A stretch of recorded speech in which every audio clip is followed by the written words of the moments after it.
Good afternoon बच्चों, कैसे हैं आप सभी। ठीक है, तो आज हम चैप्टर स्टार्ट करने से पहले आप सबसे कुछ प्रश्न करूंगी जिसका उत्तर आप सभी को देना रहेगा। ठीक।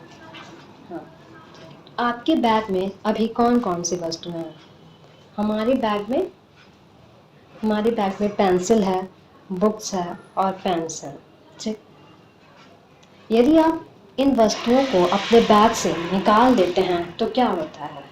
हम देखते हैं कि इन वस्तुओं को जब हम अपने बैग से निकालते हैं तो हमारा बैग खाली हो जा रहा है। ठीक। ये सभी दैनिक जीवन में प्रयोग की जाने वाली वस्तुएं हैं और इन वस्तुओं को यदि हम एकत्रित रूप से कहें तो हम क्या कहेंगे। इन वस्तुओं को एकत्रित रूप से हम पदार्थ कहेंगे या सामान कहेंगे। दैनिक जीवन में हम सामान कहते हैं परंतु विज्ञान की भाषा में हम इसे पदार्थ कहेंगे। ठीक। तो आज हम पदार्थ के विषय में पढ़ेंगे।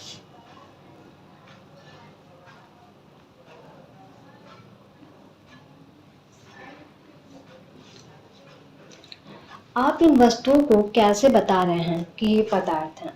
इन वस्तुओं को हम देखकर या छू कर बताते हैं। जैसे कि मेरे पास एक कॉपी है तो मैं इसे देखकर बता सकती हूँ कि ये कॉपी है, या कुछ भी या कोई भी वस्तु ले लें तो हम देखकर या छू के बता सकते हैं कि ये पदार्थ है। ठीक। वस्तुओं को छूकर। अब मेरे एक हाथ में बॉटल है जिसमें पानी भरा हुआ और दूसरे हाथ में कुछ नहीं है, तो मुझे किस हाथ में भार का अनुभव हो रहा होगा, आप लोग बताइए।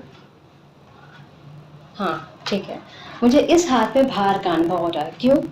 क्योंकि इस हाथ में बॉटल है और ये एक वस्तु है, ये एक पदार्थ है, तो हमें भार का अनुभव हो रहा है।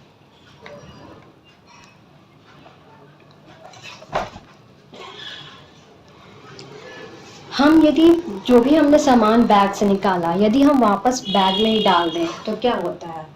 यदि हम बैग में वापस वस्तुएं जैसे पेन हुआ, पेंसिल हुआ, बुक्स हुआ, ये सब हमने डाल दिया तो बैग फिर से भर जाता है। यानी वस्तुएं क्या करती हैं, वस्तुएं स्थान में घेरती हैं। ठीक। तो आज हम पढ़ेंगे पदार्थ किसे कहते हैं, तो इसे आप लोग नोट कर लीजिए।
ठीक है, तो पदार्थ किसे कहते हैं। पदार्थ वे होते हैं जिनका अनुभव हम ज्ञानेंद्रियों के द्वारा करते हैं, जैसे कि हमने देख कर या छू के जाना कि ये पदार्थ है।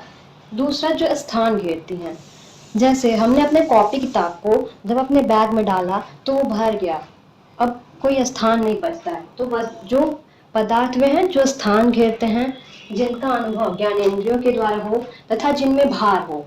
जैसे कि कोई भी वस्तु यदि हम उठाते हैं और दूसरे हाथ में कुछ नहीं है तो जिस हाथ में वस्तु होगी उसमें हमें भार का अनुभव होगा। तो पदार्थ की परिभाषा ये है कि जिसका अनुभव हम ज्ञानेंद्रियों के द्वारा करें, जो स्थान घेरती हैं तथा जिनमें भार होता है। Thank you.